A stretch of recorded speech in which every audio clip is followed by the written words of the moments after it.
ఇక్కడ మెడికల్ షాప్కి అయితే వచ్చాను. హెల్త్ బాగాలేకుంటే దగ్గు ఫీవర్ లైట్ లో ఫీవర్ వచ్చినట్లుంది. టాబ్లెట్ తెచ్చుకున్నాను అయితే వెళ్ళి అక్కడ సెల్ పెట్టి అక్కడ మొత్తం ఏదో క్రీమ్ ఉంది. ఆ క్రీమ్ అంతా కెమెరాకి అయ్యింది. అంతా మళ్ళీ మబ్బు వచ్చింది వీడియో తీస్తుంటే అని చెప్పేసి అది తుడిచి అంతా నీట్గా పెట్టి వీడియో తీసేసరికి ఇంకా అన్న టాబ్లెట్లు ఏవి ఇవ్వాలమ్మా అంటే దగ్గు పర్షన్కి గొంతు అంతా దగ్గు పర్షన్ టాబ్లెట్ ఇంకా ఇంట్లో ఆల్రెడీ పెట్టుకుంటారు అనమాట. మళ్ళీ అయిపోయింది గొంతులో నస అని ఉంది. టాబ్లెట్ అయితే తీసుకున్నాను. అలాగే ఫోలో హాల్స్ తీసుకుని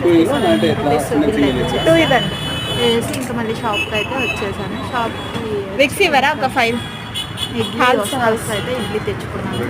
ఇడ్లీ తినండి, టాబ్లెట్ వేసుకోవాలి. మరి మీరేం తిన్నారో కామెంట్ చేయండి. నచ్చితే నా వీడియోస్ లైక్ చేయండి, షేర్ చేయండి, ప్లీజ్ సబ్స్క్రైబ్ చేయండి. సునీల్